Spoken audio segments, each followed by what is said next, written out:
iya kak, kenapa kak? Cewek gila, beraninya lo rebut-rebut cowok gue. Kak kenapa sih tiba-tiba datang? Dasar lo pelakor, beraninya lo. Kak, jelasin dulu kak, kenapa kak? Berani lo sama gue, nentang lo.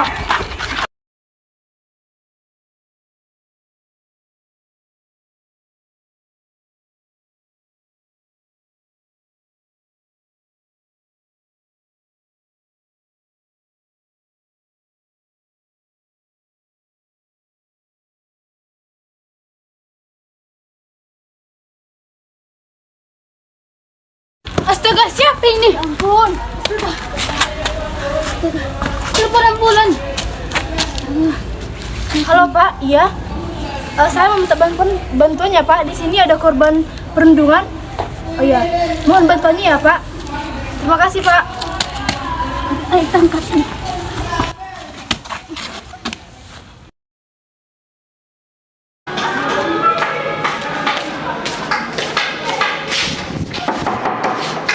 Apakah benar dengan saudari Ferida? Ya benar.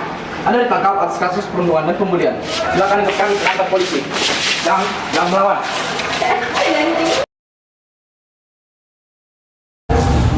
Sidang Pengadilan Negeri Kabupaten Samosir yang memeriksa dan mengadili perkara penganiayaan dan perundungan dengan acara pemeriksaan dengan terdakwa saudari Ferida Sitinjak pada 14 Oktober 2023. Untuk itu, diingatkan kepada seluruh peserta sidang untuk menonaktifkan segala alat komunikasi dan tidak melakukan hal-hal yang dapat mengganggu jalannya persidangan.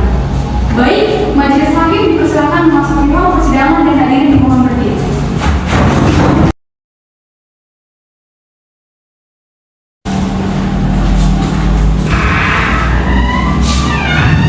Hadirin dipersilakan kembali.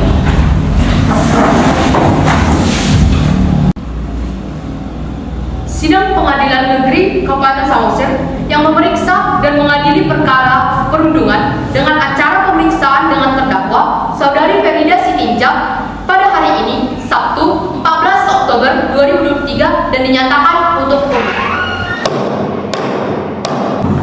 Kepada panitera dipersilakan terdakwa dan penasihat hukumnya agar memasuki ruangan persidangan.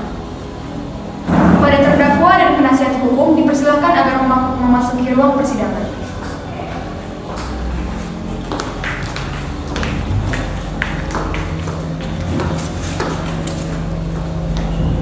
Saudari terdakwa, apakah saudari dalam keadaan kondisi sehat jasmani dan rohani? Ya yang mulia, saya dalam keadaan sehat jasmani dan rohani. Baiklah, saya akan membacakan identitas saudari sebagaimana yang terlampir dalam nama Ferida Sitinjak, tempat tanggal lahir Banjar Selamat 5 Februari 2006, jenis kelamin perempuan, warga negara Indonesia, pekerjaannya sebagai seorang pelajar dan agamanya sebagai Kristen Protestan. Dalam kasus ini, apakah saudari didampingi oleh penasihat hukum? Ya benar yang mulia, saya didampingi oleh penasihat hukum. Benarkah saudari merupakan penasihat hukum dari terdakwa?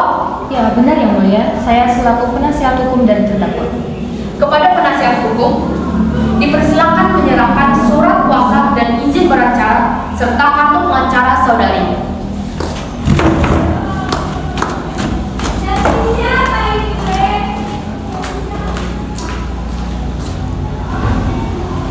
Ya benar yang mulia.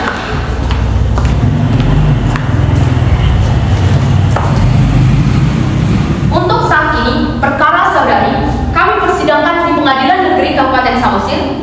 Jadi, segala sesuatu yang terjadi di persidangan ini, tolong Anda dengarkan dengan baik. Selanjutnya, Hakim Ketua memerintahkan jaksa penuntut umum untuk membacakan dakwaannya. Bagaimana saudara penuntut umum? Apakah sudah siap dengan dakwaannya? Sudah siap yang mulia. Izin yang mulia, saya akan membacakan pasal-pasal yang dilanggar oleh saudari Ferida dan bukti-buktinya akan dilampirkan. Baiklah, pasal-pasal yang memberatkan dan dilanggar oleh saudari Ferida yaitu pasal 351 KUHP tentang tindakan penganiayaan, pasal 3110 dan 3111 KUHP tentang perundungan yang dilakukan di tempat umum dan mempermalukan harkat dan martabat oleh korban, serta saudari Ferida membuli atau melakukan perundungan terhadap saudari Diama pada 1 September 2023 yang lalu. Baiklah, sidang dilanjutkan dengan pemeriksaan barang bukti dan saksi-saksi. Kepada jaksa penuntut umum, apakah sudah siap dengan barang bukti dan saksi-saksi?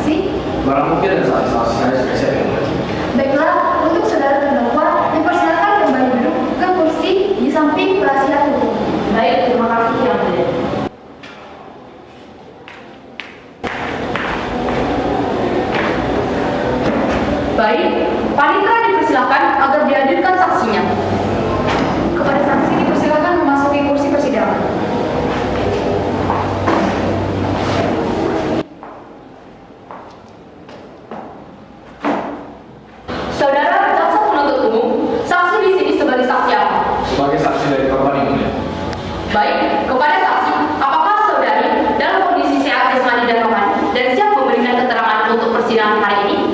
Ya, Yang Mulia, saya dalam keadaan sehat jasmani dan rohani dan saya siap memberikan keterangan, Yang Mulia. Kepada petugas rohaniawan agar segera mengambil tempat.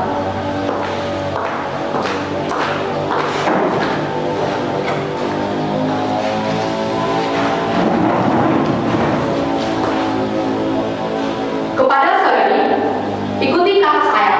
Saya berjanji Saya berjanji bahwa saya sebagai saksi dalam perkara ini bahwa saya dalam saksi perkara ini akan memberikan keterangan yang benar akan memberikan keterangan yang benar dan tidak lain dari yang sebenarnya. dan tidak lain dari yang sebenarnya. Silakan duduk.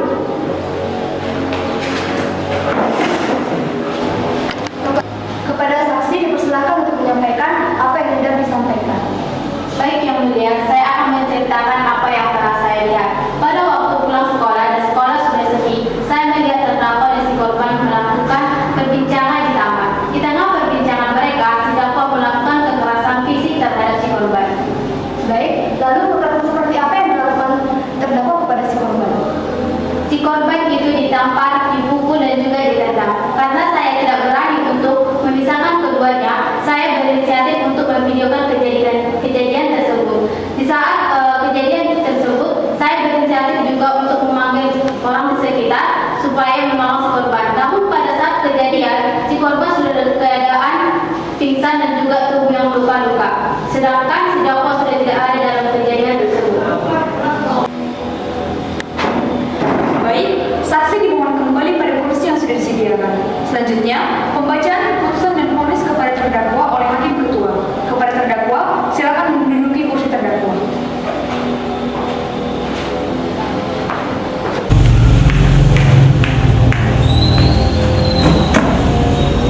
Sebelumnya, apakah ada pembelaan dari penasihat hukum terdakwa? Yang Mulia, saya selaku penasihat hukum dan terdakwa akan membacakan nota pembelaan hanya bagian pendahuluan kesimpulan. Pertama-tama, marilah kita mengucap syukur kepada Tuhan Yang Maha Esa atas berkatnya kita dapat berkumpul pada hari ini di persidangan ini.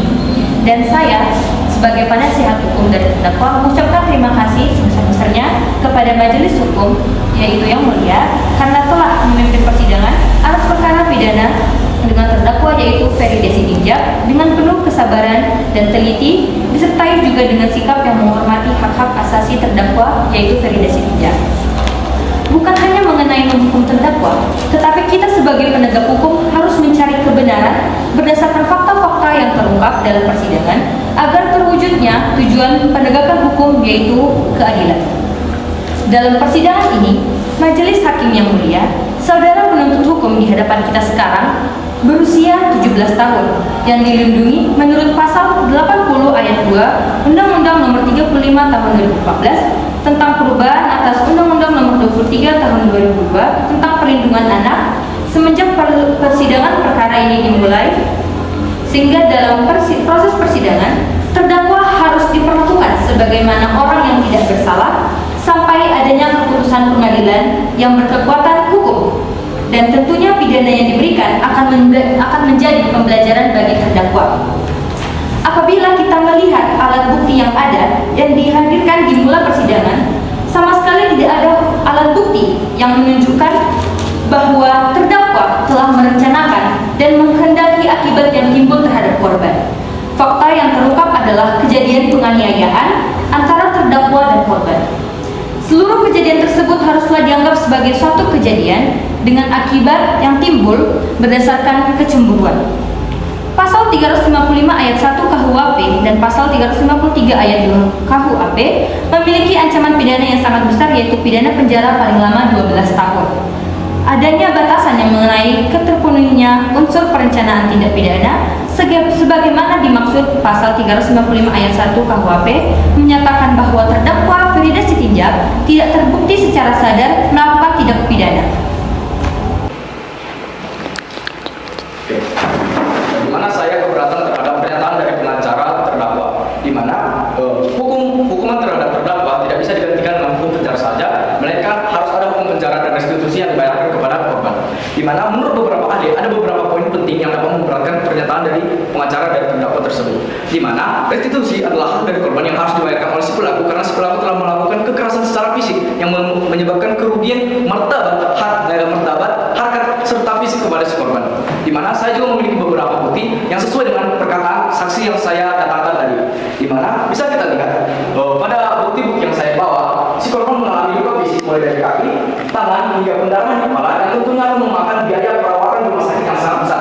Walaupun NPS sudah memberikan bantuan terhadap si korban, ini tidak memungkinkan bahwa si pelaku lepas dari kewajibannya untuk membayar restitusi terhadap si korban. Maka dari situ saya sebagai jaksa penuntut umum meminta bahwa si pelaku seharusnya divonis selama 12 tahun penjara dan membayar restitusi kepada si korban sebesar 1,2 miliar rupiah. Terima kasih. Sidang kita lanjutkan. Kepada hakim ketua dipersilakan untuk membacakan hasil vonis. Berdasarkan hasil pertimbangan dari jaksa penuntut umum dan juga penasihat hukum, Saudari Farida dinyatakan bersalah dan divonis 12 tahun penjara dan membayar uang restitusi sebesar 1,2 miliar rupiah.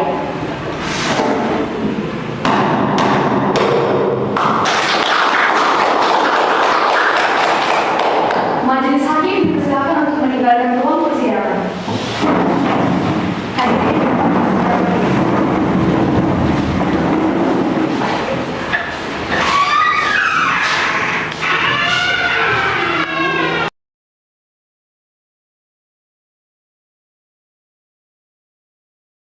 Tugas hakim adalah untuk mengadili dan memberikan hukuman kepada terdakwa berdasarkan pelanggaran yang dilakukan dengan seadil-adilnya.